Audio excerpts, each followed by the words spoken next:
Good morning, students. Today I am going to explain lesson 8 poem on killing a tree. तो ये आप लोगों की बुक बी हाइव का 8 लेसन की पोयम है।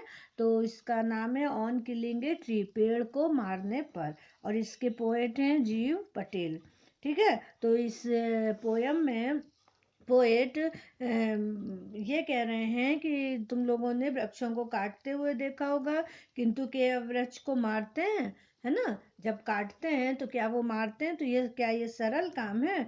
तो हम ये के एक वृक्ष को मारने पर क्या कहते हैं ये पोएट, ये इस कविता में है। ठीक है, तो आज हम कविता स्टार्ट कर रहे हैं, पोयम स्टार्ट कर रहे हैं। तो आप लोग अपनी बुक ओपन कीजिए और यहाँ से देखिए। It takes much It takes much time to kill a tree, not a simple jab of the knife will do it. It has grown slowly, consuming the earth, rising out of it, feeding upon its crust, absorbing years of sunlight, air, water, and out of its leprous hide, sprouting leaves.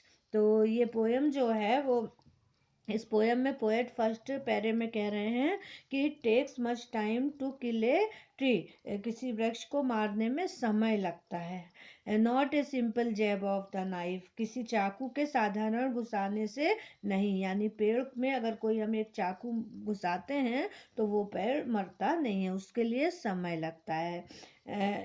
Will do it, it has grown slowly consuming the earth, क्या होगा? यह उगा है धीमे धीमे मिट्टी के उपभोग से, rising out of it, feeding upon its crust, absorbing years of sunlight, air, water. तो पोएट इसमें कह रहे हैं कि ये जो है वो उससे बाहर निकल, धीमे धीमे मिट्टी का उपभोग करता है और फिर बाहर निकलता है, उसके रस को सोखता है और उसकी चमकती पड़ी हुई छाल से जो है वो उसके रस को जो सोखता है उसमें वो सालों सनलाइट लेता है, पानी लेता है और हवा लेता है, और फिर उसके बाद उसकी जो छाल है, and out of its leprous hide sprouting leaves, और इसकी जो छाल है, जो जिसमें चमकती पड़ी हुई छाल से फिर पत्तियां बाहर निकल आती हुई हैं। तो पोएट पोएट यहाँ पे कह रहे हैं कि जो ये पेड़ है इसको मारना सरल काम नहीं है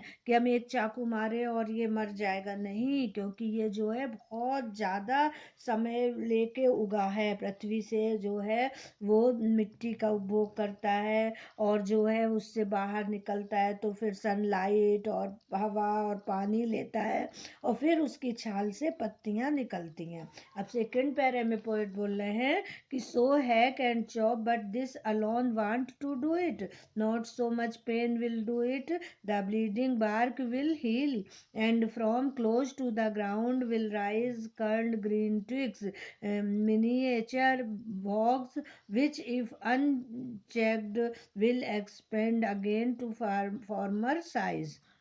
तो सेकेंड पैरेड में पोएट कह रहे हैं कि so hack and chop but this alone want do it, तो इसलिए काटो छाटो किंतु इससे काम नहीं चलेगा, मतलब वो काटने छाटने से पेड़ नहीं मरता है। Not so much pain will do it, और इतना ज़्यादा कष्ट भी कुछ नहीं करेगा। The bleeding bark will heal and from close to the ground, और फिर जो घायल छाल है उसकी फिर से स्वस्थ हो जाएगी और धरती के पास से will rise curled green twigs, हरी हरी शाखाएं जो हैं वो उगाएंगी। Miniature boughs which if unchecked will expand again to former size, और जो छोटी शाखाएं जिन्हें फिर रोका नहीं गया तो वे पुनः बढ़ जाएंगी अपने पूर्व के आकार में। तो पोएट सेकंड पैरे में कह रहे हैं कि इनको काटने छाटने से, अगर हम इनको एक चाकू मारते हैं या काटते हैं तो इससे इनको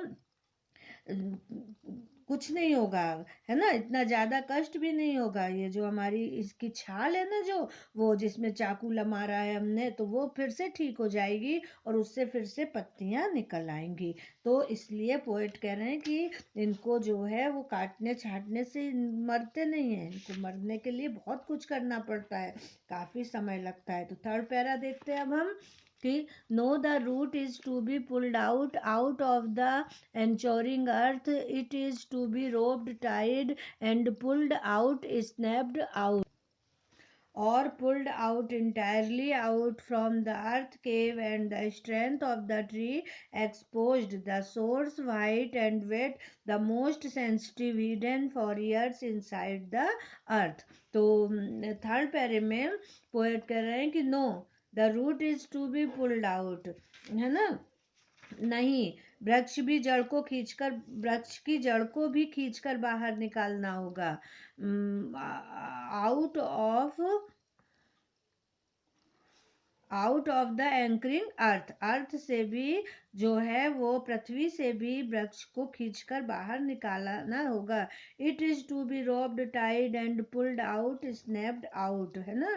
तो ये पोएट कह रहे हैं कि इसे रस्से से बांधकर और खींचना होगा झटका देकर, और पुल्ड आउट इंटायरली या पूरी तरह खींचकर, out from the earth cave, धरती की गुफा से बाहर लाना होगा, and the strength of tree exposed, और पेड़ की ताकत भी सामने दिखे देगी, the source white and wet, उसका स्रोत सफेद और गीला, the most sensitive hidden for years inside the earth, अत्यंत संवेदनशील धरती के अंदर सालों से छुपा हुआ। तो अब पोएट कह रहे हैं इसमें कि कैसे हमको पेड़ को मारना है ना। तो उसके लिए हमको क्या करना पड़ेगा कि उसको कि जड़ को खींच के बाहर निकालना पड़ेगा रस्सी से बांध के। क्यों? क्योंकि पृथ्वी के अंदर जो गुफा बताई गई है, यानी कि पृथ्वी के अंदर जो छेद करके जड़ घुसी रहती है ना, तो उसको खींच कर रस्से से बांध के बाहर लाना पड़ेगा। और वो पेड़ की जड़ जो है वो अपने को इतनी तेज ताकत से बांधे रखती है कि उसके ताकत के सामने भी हमको देखना पड़ेगा, है ना। और जो कि जो पृथ्वी है हमारी, धरती है हमारी, उसके अंदर सफेद गीला जो उसका जड़ है वो सालों से छिपा हुआ है, तो उसको बाहर निकालना होगा। अब फोर्थ पैरा कह रहा है कि then the matter of scorching and choking in the sun and air, browning, hardening, twisting, withering, and then it is done। तो फोर्थ पैरे में पोएट कह रहे हैं कि then the matter of scorching and choking, है ना।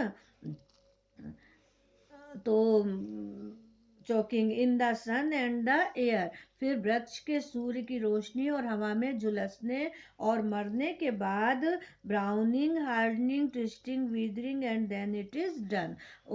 तो वो भूरा होगा, सख्त होगा, फिर मुड़ेगा, सूखेगा, और इसके बाद वो मर जाएगा। तो इस तरह मर जाता है पेड़। तो इस तरह से पोएट कह रहे हैं कि जब हम उसकी जड़ को मजबूती से खींच के बाहर निकाल लेते हैं और फिर उसके बाद उसको धूप में रख देते हैं, तो धूप की रोशनी और हवा से वो पेड़ जो है धीमे धीमे सूखने लगता है, कड़ा होने लगता है, मुड़ने मुरझाने लगता है, और उसके बाद वो मर जाता है। तो इस तरह से पोएट यहाँ कह रहे हैं कि ये जो मनुष्य है जब निर्ममता से उसके जड़ तक को खींच के बाहर करता है, और तब वो पेड़ मरता है, अन्यथा अगर उसकी हम टहनी को या छाल को काटते हैं तो वो फिर से हरा भरा हो जाता है। तो इस तरह से इसमें पोएट ने वृक्ष के बारे में बताया है। तो ये आप लोग को क्लियर हो गया होगा। Thank you.